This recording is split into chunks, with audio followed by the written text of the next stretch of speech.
este encuentro, que son las asociaciones de vecinos de Canoriac, de la Plana del Pintor, de Campuchané y de Torreguitá, y la Federación de Vecinos, Luis Casanovas, que sería la persona que haría un poco de introducción de la Universidad Popular de Sabadell. Por extensión, queremos hacer un homenaje, evidentemente, a todas las personas republicanas. Queremos homenajear a todas las personas que lucharon en su tiempo y que siguen luchando por una sociedad más justa, por una sociedad republicana, en definitiva. Y desmitificar todo el tema de la monarquía lo hará Antonio Santamaría, como conocéis también, es un periodista de aquí de Sabadell que ha escrito bastantes cosas y que lo conocéis suficientemente, es un talante.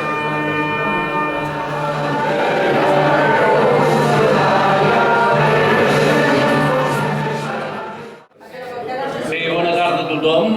Després de sentir aquests dos himnes, un es veu més enardit a poder parlar amb un públic com vosaltres. Algunes idees, alguns coneixements d'un dels personatges que avui homenatgem, que és l'alcalde Moix, que precisament aquí estem a l'avinguda Alcalde Moix i que per tant va bé conèixer aquells que han estat els nostres avantpassats en les lluites, en les mobilitzacions i en la lluita contra l'opressió. Bé, dir que Josep Moix i Regàs, que així es deia l'alcalde Moix, va néixer aquí a Sabadell, a la nostra ciutat, el 28 d'octubre del 98. Ell era teixidor d'ofici, era un teixidor, o sigui, treballava al tèxtil i era concretament encarregat del que en deien el quarto de fil i es destacà ja de jove per la seva militància sindical i política. Des de jove va ser un destacat dirigent del sindicat de la indústria tèxtil de Sabadell dins la CNT. O sigui, es deia Sindicat de la Indústria Tèxtil, després veurem que hi ha també altres noms, però estaven dins de la CNT.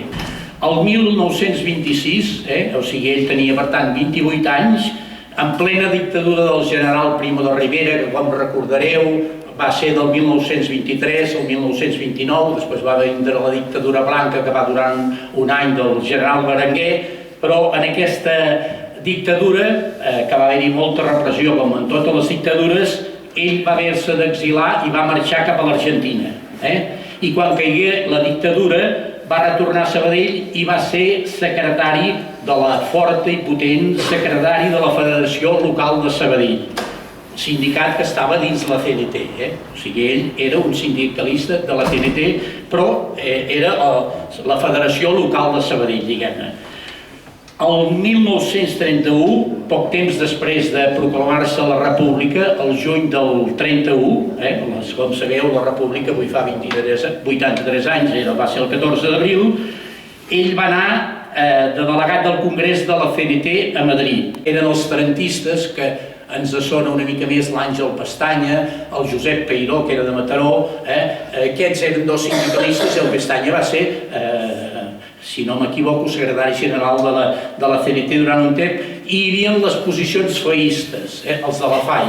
La FAI, la CNT, va néixer el 1910. La FAI, que estava dins de la CNT, era una corrent dins de la CNT, es va constituir a València l'any 1927. I ell es va aliar amb les posicions tarantistes, o sigui, més amb les posicions del Pestanya i del Peiró, que eren posicions radicals però més moderades, perquè les posicions feïstes eren molt radicals, molt oposades a la pròpia república. L'any 32, la Federació Local de Sindicats de Sabadell es va ja marxar de la CNT, però fins aleshores havia estat dins de la CNT. La Federació Local de Sabadell tenia molta força, era una de les forces sindicals obreres de Catalunya més fortes, perquè Sabadell aleshores tenia uns 50.000 habitants. El 90% eren treballadors de la llana, per això en deien, després en deien la Manchester of Catalonia, que d'això. I sabeu quants hi havia? Uns 14.000 afiliats a la Federació Local de Sabadell. Per tant, més del 70%, i també hi havia gent afiliada a altres sindicats, com el Bloc Obrer. L'octubre del 34, sabeu que va haver-hi la insurrecció més forta a Astúries, on va haver-hi d'això, i aquí a Catalunya va haver-hi la insurrecció contra el govern dretà. De fugir també, una altra vegada, es va haver d'exilar per no ser detingut. Quan tornà Moix, que devia ser cap al 36, finals del 35 o el 36, ell s'alineà més amb les posicions socialistes. També el socialisme d'aquella època no era el socialisme actual. Recordeu Largo Caballero, que era una força revolucionària, era socialista, veritat? No podem allò pensar socialisme, UGT, CNT, tot és una mica diferent de l'actual. És el context dels anys 30, que eren èpoques bastant difícils i dures, vaja. I ell s'afilià a l'UGT i com que era un líder reconegut, aconseguir que moltes agrupacions locals de Catalunya s'incorporessin a l'UGT. O sigui, l'UGT en aquella època va pujar bastant i la CNT va baixar bastant. La CNT havia arribat a tindre a tot Espanya 800.000 afiliats, i després va passar a final de la guerra cap a 560.000, però vull dir, sempre va ser el sindicat més fort. Però vull dir que l'UGT tal i Moix va intervenir bastant en crear, sobretot aquí a Sabadell, la majoria van passar a l'UGT. El juliol del 36, quan va començar la Guerra Civil, es va fundar el PSUV. Que sàpiga Moix, no sé si ell va entrar ja de seguida, va ser dels fundadors, però vull dir que ell ja tenia idees comunistes i després es va afiliar al PSUV. Moix va accedir a l'alcaldia de Sabadell el 17 d'octubre del 36. Abans d'accedir a l'alcaldia, Moix havia sigut president del comitè local de les milícies antifeixistes. I les milícies antifeixistes que es van fundar aquí a Sabadell el 23 de juliol del 36, o sigui, a pocs dies després de l'esclat de la Guerra Civil, era realment el govern popular. Era realment el govern popular i, per tant, ell, com a militant sindicalista i com a militant antifeixista, doncs tenia un pes dins la militància de Sabadell i per això el van proposar. I la nit del 17 d'octubre, en un full oficial de l'Ajuntament, deia el següent: Sabadell té Ajuntament revolucionari. Aquest Ajuntament és la continuació del Comitè de Defensa de Milícies Antifeixistes i ha de legalitzar la revolució proletària en marxa. O sigui, hi havia un esperit revolucionari transformador a fons. Després ja vam veure que la guerra, hi havia les famoses que si hem de fer la revolució, que si primer hem de guanyar la guerra, però bé, això ja són temes més llargs. Moix va ser també, perquè veiem que era una personalitat important, Moix també va ser director general de Treball de la Generalitat.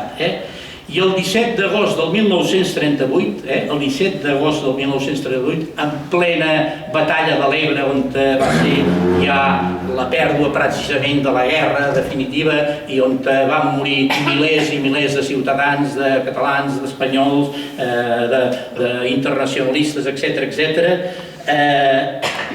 va ser nomenat ministre de Treball de la República, o sigui, pel govern de Juan Negrín, i es convertí, i crec, no sé si algú em corregirà, es convertí en el primer i crec únic fill de la ciutat que ha arribat ministre del govern central.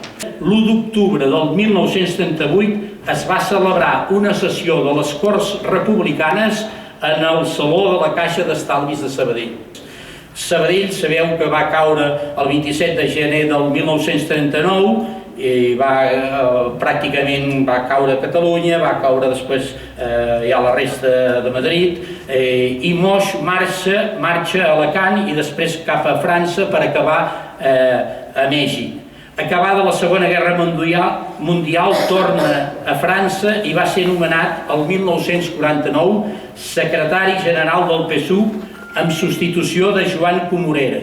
I el 1953, ell que vivia a França, va ser expulsat de França i s'instal·la ja a Praga, on morirà, però el 1956 deixa la secretaria general del PSUV, que agafa, ja el coneixem més, Gregorio López Raimundo, que també ja mort, i Moix llavors ocupa la presidència del PSUV, càrrec que ocupa fins la seva mort a Praga el 1973. Ell va ser un sindicalista, un polític, un líder obrer, que es deia d'ell, això ho he llegit de l'Andreu Castells, que era un expert en veure venir els conflictes i en la seva vida, en va viure molts, com vam veure, i deien que sabia passar-los per sobre, però no per obviar-lo, sinó per mirar endavant i continuar la seva transformació social. I és veritat, al Moix aquí van haver-hi conflictes forts amb el PUM, van haver-hi conflictes forts amb els assassinats al primer moment d'alguns descontrolats, etc. I Moix sempre va tindre una actitud bastant dialogant i conciliadora segons el que jo he anat llegint. Per tant, podem dir que va ser un líder sindical, un líder polític, un antifeixista i, per tant, un revolucionari que va voler transformar la ciutat, Catalunya i l'estat espanyol i que, per tant, és un referent dins de la nostra ciutat. Bé, gràcies.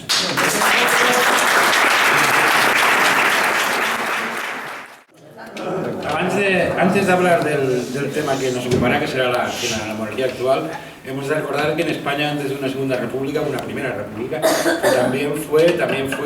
acabó como la segunda, a través de un golpe militar la derrocó, ¿no? Esto ocurrió en el año a finales del año 1874, cuando hubo primero hubo el golpe de estado del general Pavía, que disuelve diríamos, las Cortes republicanas. Después hay durante un año la dictadura del general Serrano y finalmente, a finales del año, el 30 de diciembre del 64, el golpe de estado de Martínez Campos en Sagunto, y que es el que, a partir de aquí, desembarca el rey Alfonso XII, que es llevado en volanta hasta Madrid, y se proclama, diríamos, se proclama la primera restauración borbónica. Esta primera restauración borbónica tiene todas las cronologías históricas, son quizá no muy afortunadas, pero yo sí que le encuentro alguna semejanza de lo que fue este régimen, que duró desde 1865 hasta 1831, que se proclama la Segunda República. Hay unas ciertas analogías, ¿no?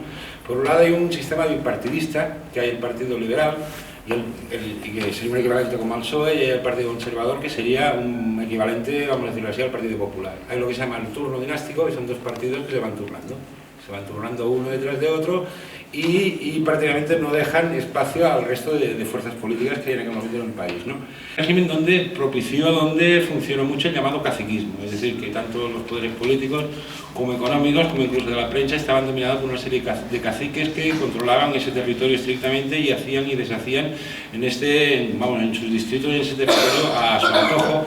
Y aquí tenemos, en el caso de nuestra segunda restauración borbónica, pues teníamos bastantes ejemplos, en Castellón de la Plana, en todo el País Valenciano, en toda Galicia, incluso aquí en Sabadell, el caso del Busto, el caso de caciquismo o de intento de consolidar un régimen caciquil en nuestra ciudad, ¿no? Y también, para acabar estas semejanzas que hay entre la primera y la segunda restauración borbónica, se podría hablar de la figura del rey, un rey para que en el lenguaje de la época se creó el término de borbonear, que intervenía mucho en política, y también estuvo muy mezclado en negocios sucios o en temas de corrupción, y él de hecho amasó como rey una gran fortuna, ¿no? Dicho esto, estas semejanzas más o menos que yo encuentro entre la primera restauración borbónica y la segunda restauración borbónica, yo entraría ahora a hablar un poco de las relaciones en un tema para mí apasionante, las relaciones entre el franquismo y la monarquía borbónica, ¿no? Un tema que abarca tres generaciones de Borbones, ¿no? Hemos de saber que el rey Alfonso XIII había mantenido una relación muy amistosa con el general Franco durante la época del final, diríamos, durante su reinado, ¿no? Por méritos de guerra, Franco había estado en la guerra de África, había sido un general africanista que se le llamaba, y él por méritos de guerra había ascendido. El rey representa que se encapricha mucho de él porque, se supone, además se dice que era el general más joven de Europa. La República, como todos sabéis, se proclama un día como hoy, un 14 de abril, 2 días después. El rey sale de Madrid y atraviesa la península hasta Cartagena, donde le acompaña un barco de guerra que lo lleva hasta Marsella. Se ha dicho que el rey, y él de hecho hace una carta a Alfonso XIII, una carta de despedida, diciendo que él se va para no evitar un conflicto civil y para que no se derrame sangre de los españoles. Esto históricamente no es cierto. Él pulsa a todos los militares, a todas las regiones militares, a ver qué apoyos tienen entre el ejército. Los militares le dicen que no cuente ni con la tropa ni con sectores de la oficialidad que no están a favor de la monarquía. Y entonces recurre al general Sanjurjo, que entonces era el director general de la Guardia Civil, y el general Sanjurjo le dice que ni siquiera la Guardia Civil va a pegar un tiro por él. Entonces él decide que no tiene ningún apoyo ni entre los militares ni entre la Guardia Civil, y decide exiliarse, ¿no? O sea, decir que en julio del 22 En verano del 33 hay un intento de golpe de Estado, es el primer intento de golpe de Estado contra la República, protagonizada por el general este mismo general, el general Sanjurjo. El motivo original de ese golpe de Estado era restaurar otra vez la monarquía y el rey estaba, en fin, el rey Alfonso XIII estaba en el ajo de esto. Este golpe de Estado fracasa y en fin, hay un periodo, en fin, republicano que ahora no viene al caso, y hasta el golpe de Estado de julio del 36. Juan de Borbón, él se presenta en agosto del 36, se presenta a la frontera de Ancharinea, en la frontera navarra, y se hace llamar Juan López y se quiere alistar al ejército franquista, y él apoya, vamos, al ejército, bueno, quiere apoyarse. Entonces llega a oídos del general Mola, el general Mola dice, no, tú eres el hijo, tú puedes quizás ser el futuro rey de España, porque aquí te va a jugar la vida, y lo acompaña hasta la frontera, con lo cual vemos que, en fin, que la monarquía en aquel momento, los Borbones apoyan plenamente el golpe militar, ¿no? Habéis de saber, Alfonso XIII se refugia en Roma, en la ciudad de Roma, que entonces estaba bajo la protección del gobierno de Mussolini, en aquel momento estaba la dictadura fascista de Mussolini en Italia, se refugia en Roma hasta que Italia entra en la Segunda Guerra Mundial. Entonces se desplazan a Lausana porque la madre del rey, la reina Victoria Eugenia, es inglesa, es de nacionalidad inglesa, y entonces al gobierno diríamos fascista italiano le resulta como incómodo tener una persona de la Casa Real inglesa protegida en Roma. Entonces se trasladan a Lausana, a Suiza. Cuando acaba la Segunda Guerra Mundial, hay la llamada Conferencia de Yalta entre los tres grandes líderes, ¿no?, de las tres grandes potencias vencedoras. Stalin, Roosevelt y Churchill dicen un poco el destino del mundo y dicen, bueno, ¿cómo va a ser el mundo? Y también entra, en esta conferencia, entra España. Y dice, bueno, ¿qué hacemos con España? Porque está Franco ha sido ese aliado, ¿no? Ha jugado la carta, bueno, y de hecho ganó la guerra gracias al apoyo de Hitler y Mussolini. Entonces, ¿qué hacemos con España? Entonces se dice, bueno, ¿cuál es la fórmula cuál va a ser el papel de España en la posguerra? En principio, aquí se impone un poco la tesis de Churchill, de Winston Churchill, el primer británico, y su tesis es que en España vuelva a haber una monarquía constitucional en la persona de Juan Carlos I. Animado por estas buenas noticias, Juan Carlos I hace en mayo del 45 el llamado Manifiesto de Lausana y lo remite a todos los capitanes generales, ¿no?, de España, y tiene algún apoyo, entre algún capitán general que sí que la apoya, y sectores que dicen, bueno, ha acabado la guerra mundial, en Europa se va a hacer el plan Marshall de reconstrucción, Franco está muy significado por haber sido apoyado por Hitler y Mussolini, y en principio de hecho es cuando los peores momentos del régimen franquista y cuando parece que incluso el régimen franquista puede ser derrocado o puede caer. Vamos a decir que mientras esto ocurre, en el 47, ya decimos que es el momento más duro para el franquismo. Hay una condena de la ONU, Francia durante 2 años cierra las fronteras, hay una cierta presión internacional para quitarse de encima a una persona muy significada por el apoyo que había dado a Hitler y a Mussolini. Entonces Franco, para salir un poco del paso, hace la ley de sucesión, que es aprobada en referéndum, por el cual España es proclamado, pero entonces, ¿no? Y de aquí viene un poco la expresión Estado español, ¿no? España en aquel momento no es ni una república ni es un reino, ¿qué es? Entonces se crea esta expresión Estado español, para decir, bueno, ¿qué es?, ¿no? Entonces, de cara, sobre todo a los ingleses, que son el principal aliado, el principal apoyo en la política internacional que tiene Franco, hacen una ley de sucesión por la que España se proclama Reino de España. Lo que pasa es una situación paradójica, porque es un reino sin rey. Es un reino, pero claro, de momento no hay rey.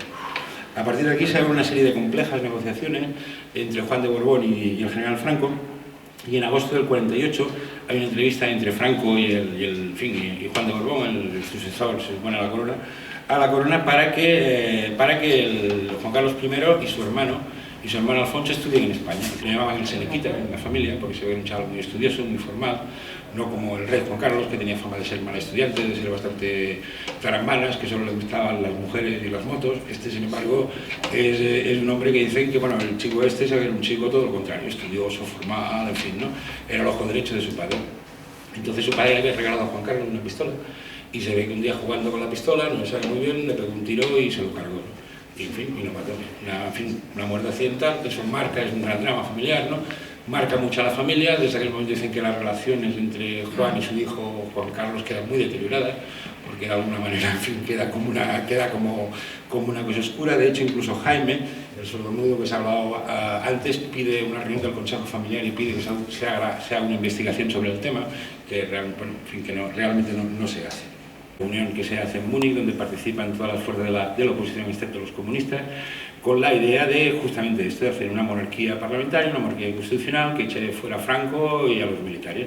Esto cuenta el apoyo de todos los gobiernos europeos, están muy detrás de ello, y sobre todo Francia y Alemania, e Inglaterra, que piensan que, bueno, que lo de España es una situación de dictadura, que esto puede acabar muy mal. También Solorzano, a partir del 60, que empiezan las primeras movilizaciones obreras, sobre todo en la cuenca de Asturias. Finalmente, esto provoca, diríamos, ya prácticamente la ruptura definitiva entre Franco y el pretendiente Juan, y entonces ya Franco empieza a apostar definitivamente, empieza a apostar ya claramente por Juan Carlos. Dice, bueno, este se está aliado, Juan de Borbón se está presentando ahora como el rey o el futuro rey de las fuerzas de la oposición democrática, excepto los comunistas, y en fin, y con bueno, y él lo dice, con este ya no hay nada que hacer, le dice a sus consejeros, le dice, ya con Juan no hay nada que hacer. A partir del año 62 también hay otro dato importante para los monarcas, ¿no? Que una de cuyas funciones principales de justificación es reproducirse y dejar hijos para que reproduzca la dinastía.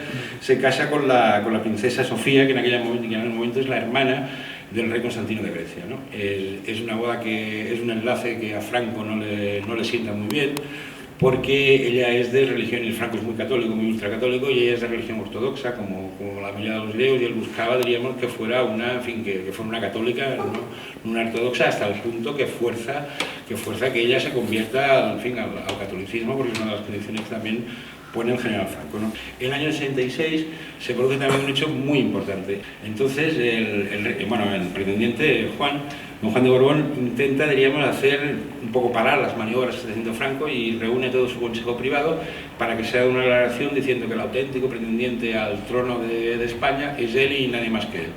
Y prácticamente sus relaciones quedan ya muy deterioradas y se rompen definitivamente en julio del 69. En julio del 69 Franco finalmente lo decide y dice que será Juan Carlos, tras lo cual le hace jurar ante las Cortes franquistas las leyes fundamentales del movimiento, y esto precipita ya la ruptura total entre Juan y su hijo Juan Carlos. Él tiene unas cartas y unas declaraciones muy duras acusándola de traidor, de haberse vendido al franquismo, la relación queda prácticamente rota, y él sigue reivindicándose como el heredero, y de hecho desde el punto de vista dinástico lo es el heredero de la corona. Entonces Franco exigió la presencia a su lado de Juan Carlos para demostrar a todo el aparato franquista de que este era el rey que mantendría, ¿no?, los principios del movimiento, y que todo quedaba bien atado, ¿no? Los sectores más inteligentes del régimen, capitaneados por Torcuato Fernández Miranda y sectores del Opus Dei, son conscientes de que, o se hacen la pregunta, después de Franco, ¿qué vamos a hacer? Entonces hay sectores que ya desde esa época ya están pensando en el recambio de hacer la monarquía constitucional, y sobre todo a cualquier precio evitar que en España se proclame una tercera república, dado que, diríamos, hubo una ruptura de la legalidad. Recordemos que la segunda república era un régimen legal, votado ilegítimo, vamos, y que fue apartado, fue derrocado por un golpe militar.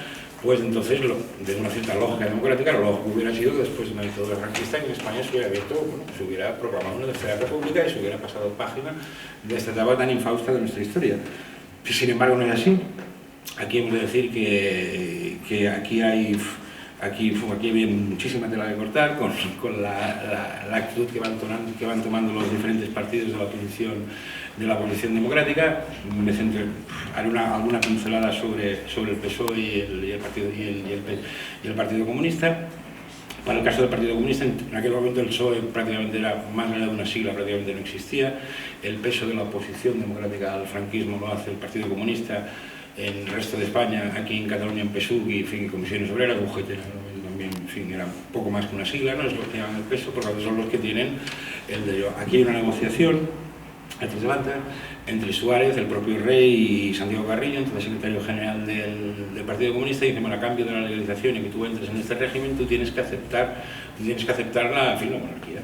Y dejar esta banderita y coger la bandera monárquica. Esto se hace después de la legalización del Partido Comunista, que es en abril, la Semana Santa del año 67, la primera rueda de prensa que hace el Partido Comunista, ya como formación lo hace con la bandera monárquica y proclamando su fidelidad a la monarquía. Entonces aquí el resto de la oposición entra, diríamos, en este juego, y luego se hace la Constitución, ¿no? La persona del rey es considerada inviolable y irresponsable, es decir, el rey incluso aunque se le pillara manos en la masa, infragante, cometiendo un delito de asesinato, de traición, de estafa, de lo que sea, el rey es por un lado inviolable y es irresponsable, ¿no? Y finalmente también es el jefe supremo de las Fuerzas Armadas del país. Eso no es broma, porque el artículo 8 de la Constitución dice que bueno, que las Fuerzas Armadas son las garantes de la unidad nacional, ¿no? Y que por tanto, en un momento determinado, el rey, como jefe o como jefe supremo de esas Fuerzas Armadas,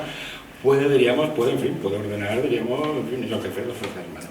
Por tanto, aquí vemos que la figura del rey, la Constitución actual que tenemos ahora, está muy blindada y hay puntos que, en fin, que chocan lo que es, ¿no? Lo que es una, en fin, lo que tendría que ser una monarquía parlamentaria, en el sentido como otros países, como Inglaterra o Suecia, que también hay las monarquías parlamentarias, pero que tienen, no hay esta protección, no hay esta superprotección que hay sobre la figura del rey, ¿no? El rey se legitima en el golpe de Estado 23F, porque hasta aquel momento vamos en el rey, además en la opinión, los que tenemos cierta edad lo recordamos, claro, toda la televisión de la Unión Occidental había visto al rey siempre de la mano de Franco, y con Franco, y era, en fin, era el rey que de hecho designa a Franco. Por tanto, él no tiene, en fin, su trono, su dinastía no está muy aposentada, ¿no? Entonces es a partir del golpe de Estado en el que él se legitima como rey, como demócrata. A partir de aquí hay una gran campaña de los medios de comunicación a su favor, que además lo blindan, ¿no? A cualquier crítica, a cualquier crítica que se pueda hacer sobre su figura es prácticamente impermeable a todo ello. Sobre el golpe de Estado se ha escrito mucho, pero últimamente una escritora que además es muy monárquica, de Opus Dei, Pilar Urbano, no sabe que no es muy poco sospechosa de izquierdismo, nos ha dado pues muchas pistas que, en fin, en otros documentos y en otros libros estaba también pendiente, ¿no? De que el rey en realidad, bueno, ya lo he dicho muy bien, dice, el rey nos salvó del golpe de Estado que él mismo provocó.